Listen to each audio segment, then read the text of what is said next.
question for you. I want to get better at critiquing my spec pieces. Any Mhm. advice? Get used to like putting your copy into a drawer and not looking at it for a day or two, going off, learning some stuff, reading some other stuff, finding other things, and then coming back to your drafts. Because one of the things that happens to people that are making spec pieces or writing copy is they're too close to it. You stop being able to self assess legitimately because you're just like so in it. You're like, I can't see or perceive any other possible way to revise this or to change this such that it would be better. Just stick it away.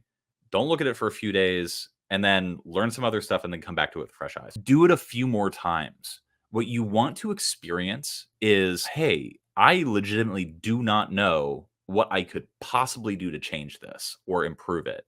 Because that's the point when it's now ready for somebody else's eyes. Once you can no longer see, after putting it away and bringing it back, how to improve something, that's when it's ready for somebody else to open your mind to other possibilities. Don't try to get critiques before that point, because otherwise we're just going to be telling you stuff that you could already kind of intuit and figure out on your own. I love Yeah. the Stephen King quote on this where he says, first, write with the door closed.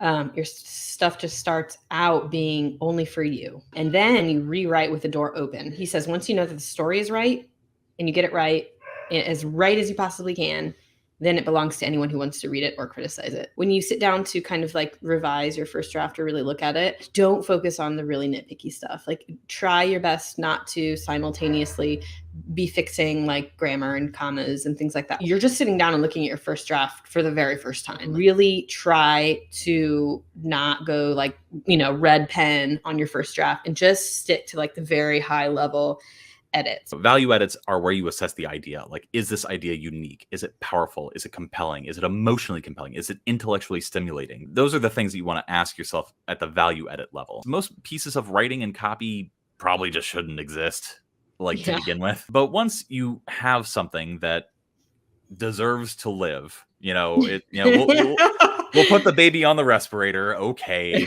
Then you go into function edits, and that's where you're looking structurally like, okay, is every piece of this along the way functioning the way that it ought to function and in the order it ought to function? Did you bury the lead? Okay, well, got to bring that up to the beginning. Did you have enough proof? Okay, let's add a proof section. Is the offer all over the place? Okay, let's clean that up. Those are function edits. Yeah. It's mostly structural, but you can also be working at the paragraph level as well. And then line edits, ideally, once you get rich enough, you're not doing this yourself. Line edits are the point where you go hey, person that I pay, fix my commas for me. The other big one is the golden thread. You want to make sure that everything that you're saying along the way of a piece of copy, whether it's short form or long form, that it all returns and sort of points back to a singular idea or singular theme or singular emotion that you're trying to evoke. One of the common problems that I see with newer copywriters, even up to junior and intermediate level, is that they sort of kitchen sink their copy. They think they need to throw everything in all at once and all at the beginning. And it's too much. Sometimes less is more. And sometimes leaving something for later or leaving something out entirely is better. Costa, he just completed the starting copywriting course. If you could nail the most important thing to remember when beginning, what would it be? You are learning a very complex skill. It has a very steep learning curve. You are going to start really, really excited. The first time you hear about it and hear about how much money you make, you may very quickly get disillusioned because it is actually a hard, complex skill to learn. And you may feel unmotivated and you may feel like you're never going to get there.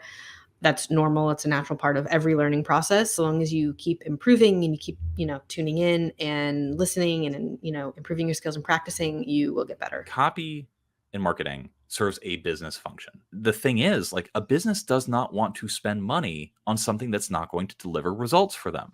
Any sort of results. They can be tangible or intangible. What you're doing is intrinsically tied to the revenue generating processes of a business. The sooner you can sort of get that into your head, you start to understand okay, well, how does content generate revenue for a business? Okay, well, we put stuff in here, it links off to this, it generates sales that way.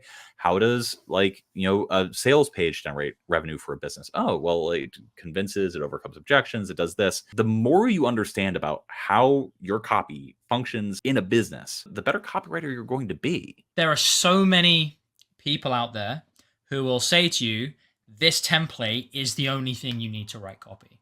This formula is all you need, and then you can make money or you can persuade anyone. It's so tempting to fall into that mentality because it's easier, because you want to believe there's a shortcut, because you want to get there quicker. The best copy and the best way that you can possibly write copy and be effective at copy, it's not prescriptive. It's far better to follow concepts that are directive, that are based in some kind of principle, rather than you have to do attention, then interest, then desire, and then ask for an action. So that would be the big one. Beware of simplicity when it comes to formulas. So I'm working on a sales page for course training that has 3 different tiers you can pay for. How do I go about it on the page? What would the call to action be like? So quick thoughts. Basically, what you want to do is you want to make sure that you can succinctly describe like the 3 tiers in like 3 separate like bullet pointed lists, and be able to show them side by side so that you can give people like the option to select 1 or 2 or 3. You want one of the options to be what's called a dummy offer. Like it's obviously like the worst value. It's obviously like the thing where it's just like you get no bonuses and you have to pay like twice as much. The bare ass minimum. Yeah, exactly. Yeah. And so you want that dummy offer to be in the middle, and you want like the one on the left to have like a certain number of bonuses, and you want it to have like, you know, like a pretty decent value. And then you want the more expensive tier on the right hand side, and you want it to say best value, not most popular. You want it to say best value. You want more bonuses. You want like more stuff crammed in there relative to the price.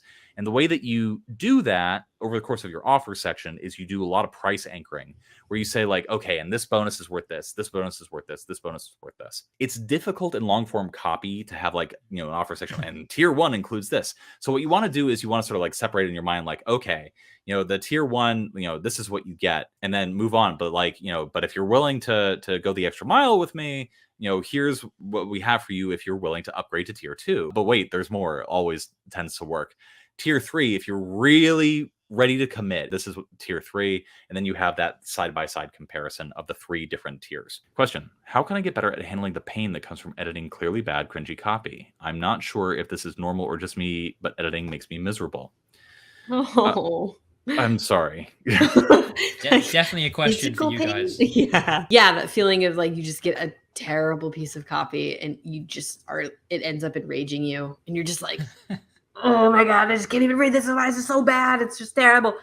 And it actually sends you in like a spiral. A really easy tool, my favorite tool, is kick it back to the writer. They just vomited words on the page and they sent it over to you, and they're like, do whatever you want with it. You can say to that person, hey, I spent some time with this, but you know, I edited the first page. Unfortunately, there's not much I can do. I stopped editing, and these are my 3 biggest recommendations for how to improve this piece.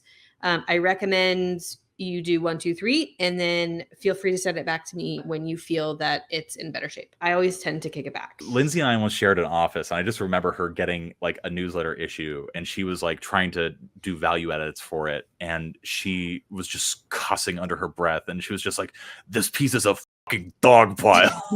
Like I just remember, yeah, I remember you getting so tilted about a specific newsletter issue. Oh, that's so funny. As you kind of move up in seniority and experience, you can make those judgment calls a lot quicker, you know, and very, very easily send it back without, you know, being scathing. You don't need to be mean in an email. You don't need to offend people, because like, you don't know if somebody thinks that it's like their best piece of work that they've ever written. It's very easy to just like keep it high level and say, hey, like I didn't bother with fixing grammar because like this piece has some high level challenges that we need to get through first.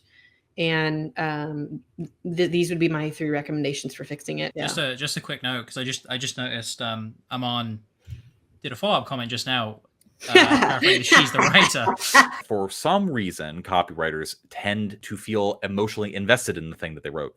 That is where the pain is coming from. You are emotionally connected to the thing that you are revising. You feel like you are harming a piece of you. Stop it. It's not you. It's a piece of words. It's just a piece of words. And you could just put it away until you literally forgot that you even wrote it, and then resurrect it and then edit it. And it'll be like revising and changing the words of somebody else's copy, because you've now become divorced from both the piece as well as your mindset that you had at the time of writing it.